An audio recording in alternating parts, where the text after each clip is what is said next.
But nebula उन्हें भी बच के रहने की जरूरत पड़ने वाली है। क्रेटोस काफी ज्यादा पीछे हो चुके हैं, बट एडमिनो उन्होंने 4 रोल के खिलाड़ियों को वहां पे देखा, बाकी प्लेयर्स को बुलाया जा चुका है, कभी भी वहां से शॉट्स लिए जा सकते हैं। अब इस सर्कल को ध्यान से देखें तो कुछ खास उतने हार्ड कवर्स हमें देखने को मिल नहीं रहे, बहुत ज्यादा ओपन ग्राउंड रहने वाला है स्पीरो, और ऐसे में जिनके पास नंबर है वो काफी अच्छे तरीके से फायदा उठाएंगे। बट सिनवे मैट किंग के अगेंस्ट उन्होंने भी फाइट की शुरुआत की है, और कमाल की कहानी रही है सिनवे की। पहले भी हमने कई बार इस बारे में बात करी कि सेमीफाइनल्स आते हैं, सेमीफाइनल्स में हार के बाहर हो जाती है ये टीम, लेकिन इस बार मोक्ष आए और इस बार ठान के आए हैं कि जीत के जाएंगे, फाइनल्स तक तो पहुंचेंगे इस बार। और अभी शुरुआत काफी अच्छी, हालांकि वो फ्रैग अभी तक कंफर्म हुआ नहीं, बट नेबुला सीधा पुश करा, उन्होंने कहा ना वहां पे इंतजार कर रहे थे, और वाइल्ड फैंग्स वो भी वहीं पे, लेकिन जेनेसिस के स्प्रे थे जिन्होंने नेबुला को बैकफुट पे डाला। ग्रेविटी हंटर मिड रेंज से काफी अच्छे तरीके से वो शॉट, और इसका फायदा काना को वहां पे ऑब्वियसली मिलने वाला है, दो तरफ से उन्हें घेरा गया था, बट सिंसे भी बैक लाइन से आ गए थे स्मोक करके, अब धीरे धीरे और अच्छे हिस्से में अपने आप को लेके जाने की कोशिश में वाइल्ड फैंग यहाँ पे लगे हुए। बट जेनेसिस अगर नेबुला को एलिमिनेट कर सकते हैं तो वाइल्ड फैंग को भी यहाँ पे बच के रहने की जरूरत पड़ने वाली है, क्योंकि बैक लाइन से इवेक्स की रोटेशन आ रही है, और बहुत सरप्राइजिंगली अभी तक उन्हें सर्कल का वो हिस्सा तक नहीं मिला है। शैडो इकलौते प्लेयर रहेंगे जिनके पास वो कॉर्नर है, बचे हुए 3 खिलाड़ी अभी भी ईस्टर्न साइड से बाहर पे, बट 2 आईजीएल एक दूसरे के आमने सामने। सोमराज मान्या, क्या यहाँ पे फाइट करना एक मात्र रास्ता, या फिर सर्कल की तरफ भी आप अपने आप को लेके जा सकते हैं? देखिए सवाल तो बहुत अच्छा पूछा है रावण आपने, बट सोमराज की रोटेशन के ऊपर भी कई सारे सवाल, कहां से जाएंगे, रोटेट क्या कर भी पाएंगे, क्या सरवाइव करना एक पॉसिबिलिटी, बिकॉज अभी भी लॉबी के अंदर अगर आप देखें तो 14 टीम्स मौजूद हैं, जोन के अंदर सही जगह पे जाना आसान नहीं हो गया। मान्या यहाँ पे स्प्रे करते हुए, एक तरफ एमडी राजा, दूसरी तरफ सोमराज, अब करेगा कौन राज, और Jonathan The king takes down the kingdom maker.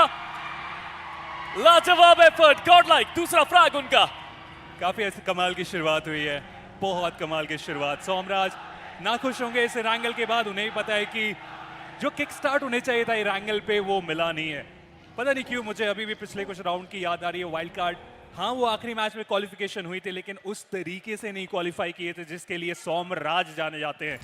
Hopefully आने वाले कुछ मैचेस में कवर अप काफी अच्छे तरीके से हो, बट प्रॉब्लम की बात ये भी है ना कि अगर आपका एक मैच खराब जा रहा है तो वो एवरेजेस जो आने वाले मैच की जरूरत पड़ने वाली है वहां पे बढ़ता चला जाएगा स्पीरो। और सबसे बड़ी बात है कि फीनिक्स के भी अभी 6 मैचेस लगातार हैं, और ओजी के भी 6 मैचेस लगातार हैं। इट्स रियली इंपॉर्टेंट कि शुरुआत अच्छी होती है आपकी जो नहीं हुई है, अब मोमेंटम बनाने के लिए अगले मैच में ज्यादा एफर्ट लगाना पड़ेगा इन सारे प्लेयर्स को। वहीं सिनवे अभी भी जोन का देखा जाए तो एक बहुत अच्छा एरिया उनके पास है, ज्यादा परेशानी हुई नहीं है। वही ग्रेविटी, आई थिंक उनकी टीम अभी भी स्प्रे कर रही है, जेनेसिस ने स्प्रे किया, जैप का स्प्रे था इनफैक्ट वो जो वाइल्ड फैंग्स के सेंसे को डाउन किया, बट दूरी बहुत है, रिवाइवल मिल जाना चाहिए सेंसे को। बट स्प्रे गॉड उन्होंने कोई कमी रखी नहीं उस पॉइंट पे, काफी अच्छा कनेक्शन, साइल उनका कंफर्मेशन हमें आता हुआ देखने को मिल जाने वाला इस पॉइंट पे। जेनेसिस चारों तरफ अटैक कर रहे, नॉक कर रहे, डैमेजेस दे रहे, लेकिन कंफर्मेशन की जब बारी आ रही तो वहां पे थोड़ा सा पीछे रह जा रहे।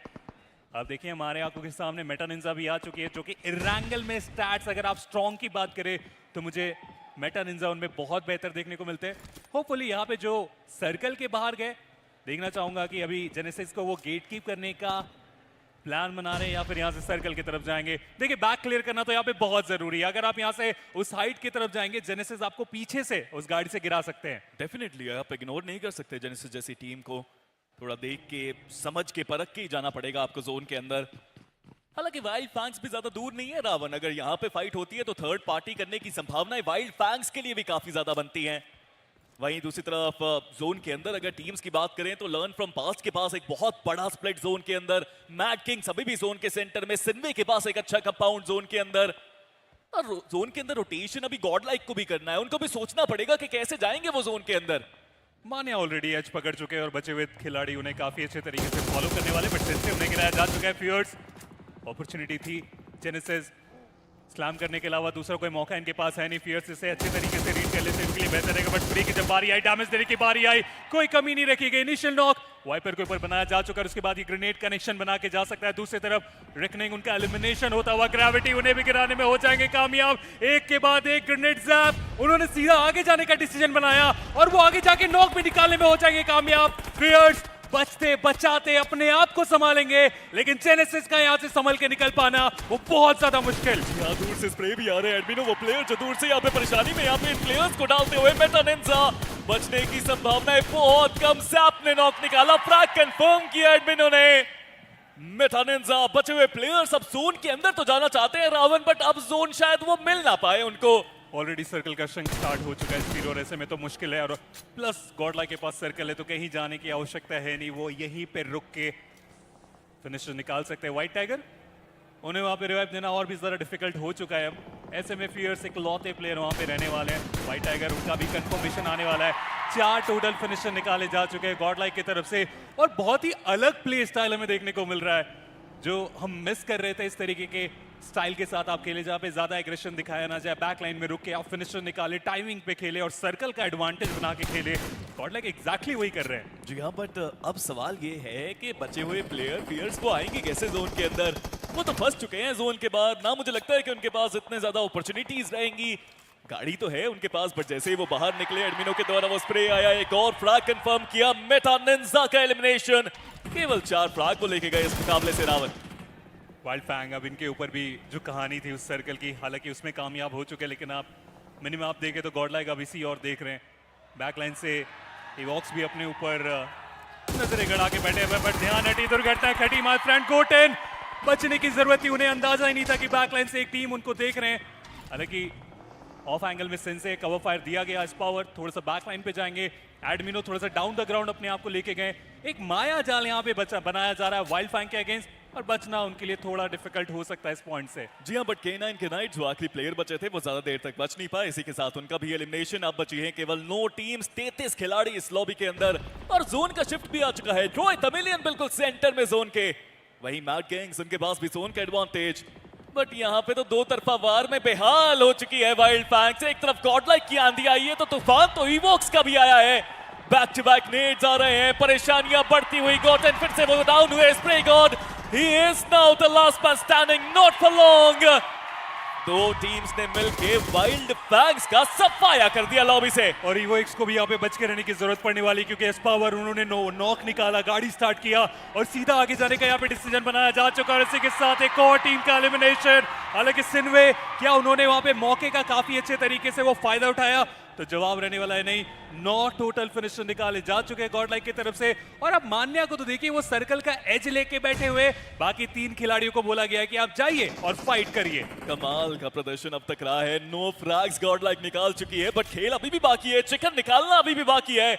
और जोन के अंदर लर्न फ्रॉम पास्ट उनकी एंट्री भी अब बाकी है, बिकॉज इस जोन के शिफ्ट के साथ ट्रॉय तमिलियंस और मैड किंग्स वो टीम्स हैं जिनके पास जोन का advantage. But learn from past, बड़ा स्प्लिट मिथ, उनको भी एंट्री करनी है जोन के अंदर।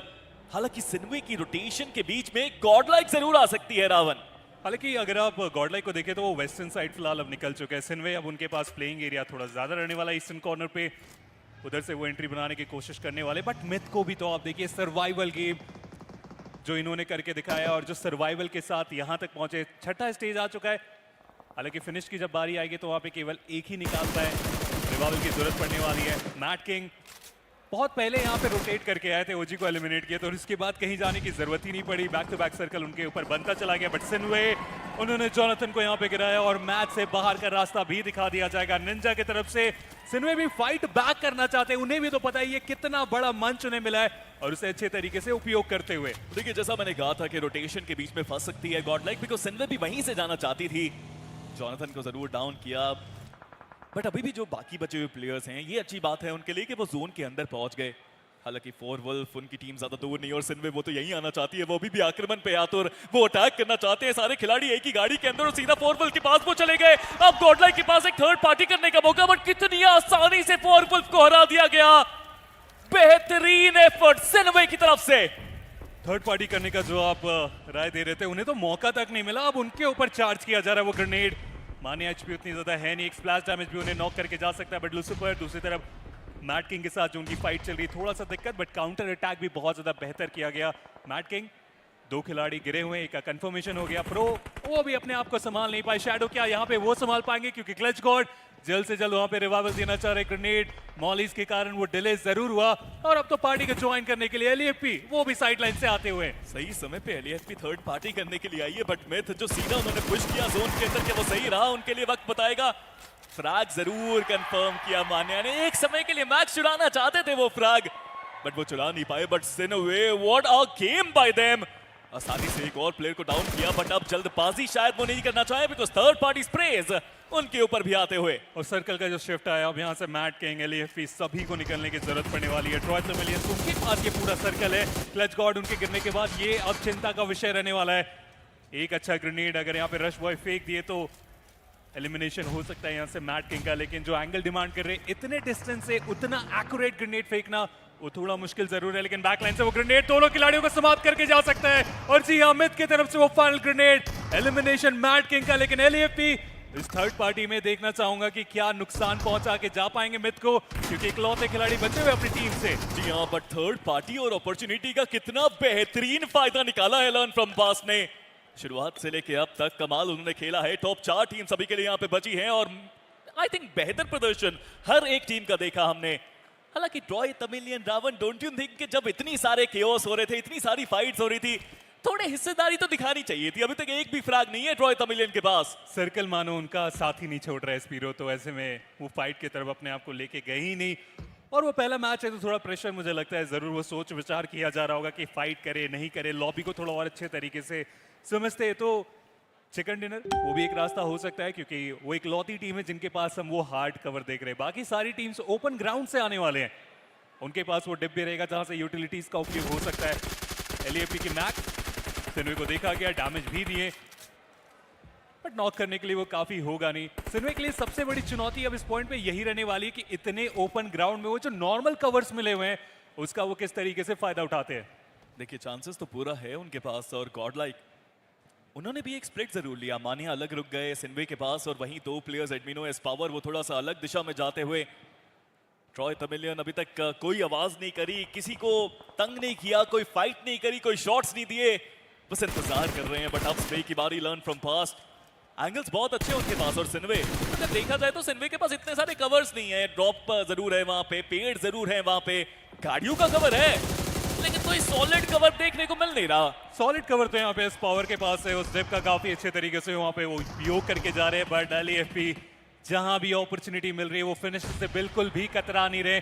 लेंस ग्रेनेड काफी क्लोज गया था और एलईएफपी के पास वो प्लेइंग एरिया बहुत ज्यादा नहीं है, तो एक अच्छा ग्रेनेड इनकी कहानी यहीं पे समाप्त कर सकता है। और इसी बात को ध्यान में रखते हुए गाड़ी स्टार्ट कर चुके हैं, स्मोक अच्छे तरीके से किया जाएगा, पूरा विजन ब्लॉक करने की कोशिश में है ट्रॉय तमिलियंस के। अगर उसमें कामयाब हो जाएंगे सीधा स्लैम इन किया जाएगा अपने गाड़ियों से। जी हाँ, तैयार हैं लर्न फ्रॉम पास्ट, और बहुत बेहतर खेला है अब तक। आई थिंक परफेक्ट एग्जीक्यूशन जो प्लान्स बना के आए हैं उसका अभी तक देखने को मिला लर्न फ्रॉम पास्ट की तरफ से। बट जोन का शिफ्ट भी आ चुका है ट्रॉय तमिलियन के पास, एक बार फिर से वो जोन का एडवांटेज। बट क्या फायदा इतने सारे जोन बनने का, फ्रैग्स वो नहीं निकाल पाए इस मुकाबले के अंदर। हेस्पेरोस, लेंस अभी भी मौजूद है इस लॉबी के अंदर। टॉप 4 में ये team I, but S power, Molotov, nets के साथ ये खिलाड़ी अब पूरी तरह से तैयार है कहर पर पाने के लिए। सैंडविच हो चुके हैं यहाँ पे ट्रॉय तमिलियंस, उसका बच के निकल के यहाँ से जा पाना बहुत मुश्किल में देख पा रहा हूँ। लेंस एचपी बहुत कम हुई, लेकिन अभी भी जो ग्रेनेड की आवश्यकता थी वो उन्हें मिली नहीं है। इस पावर बैकलाइन से वो बैक टू बैक ग्रेनेड करते चले जा रहे हैं, और उसके वजह से फिलहाल यहाँ पे लेंस उन्हें गिराया जाएगा। हालांकि कंफर्मेशन वो यहाँ से निकाल के जा पाना वो थोड़ा मुश्किल होगा, बट इस पावर वो कहाँ से रुकने वाले हैं। जहां भी अपॉर्चुनिटी मिल रही है फिनिशर्स में इजाफा करते हुए 11 टोटल फिनिशर निकाले जा चुके हैं। कॉर्ड लाइक ये पहला ही मैच उनका फिलहाल चल रहा है। देखिए हमने पहले भी बात करी थी ना रावण, कुछ प्लेयर्स होते हैं जो ऑनलाइन शायद इतना अच्छा नहीं खेलते, बट ऑफलाइन लैंड में जब आते हैं, क्राउड के सपोर्ट के सामने जब आते हैं, तो वो मैजिक जरूर देखने को मिलता है। एस पावर, एडमिनो वोनी में से एक। बट वहीं पे दूसरी तरफ ट्रॉय तमिलियंस बॉक डाउन हो गए, फंस गए। हेस्पेरोस आखिरी प्लेयर वहां पे, लेकिन सच में बेहतर खेला है लर्न फ्रॉम पास्ट ने भी। आप देखिए तो सही, 5 फ्लैग्स निकाल चुके हैं और अभी भी एग्रेशन में कोई कमी नहीं है उनके गेम प्ले में। हेस्पेरोस वो बस वहां पे दिल थाम के बैठे हुए, उन्हें पता है कि ये गलत कदम उन्हें एलिमिनेशन का वो द्वार खोल सकता है। जी हाँ, एलिमिनेशन हुआ उनका भी, बट उसके बाद भी जो फिनिशर्स की दरकार थी वो उन्हें मिली नहीं है। बट सिनवे उन्होंने मौके का काफी अच्छे तरीके से फायदा उठाने की कोशिश की, हालांकि काउंटर में उनके भी खिलाड़ी गिरे हुए हैं। रिवाइवल की जरूरत पड़ने वाली इस पॉइंट पे, लेकिन ये जो ग्रेनेड गया बहुत ज्यादा शानदार ये ग्रेनेड। नहीं कोई कमी थी नहीं उस ग्रेनेड में, रमोश के कंधे पे पूरा भार कि अपनी टीम को यहां से वो संभाल के जाए, लेकिन आसान तो होने वाला है नहीं, क्योंकि साइड लाइन से गॉड लाइक उन्होंने भी मौके का फायदा उठाना इस पॉइंट पे ठीक समझा। जी हाँ, वो फ्लैग्स कंफर्म वहां पे हो गए, और यहाँ पे एस पावर ने एक और खिलाड़ी को डाउन कर दिया। एस पावर सच में सुपर पावर बनते हुए अपनी टीम के लिए, बट यहाँ से 2 प्लेयर्स के साथ रावण चिकन निकालना अभी भी एक बड़ी चुनौती रहेगी। लर्न फ्रॉम पास के पास अभी भी वो नंबर्स गेम एडवांटेज, और लीजिए प्लेयर रिवाइव भी हो गया।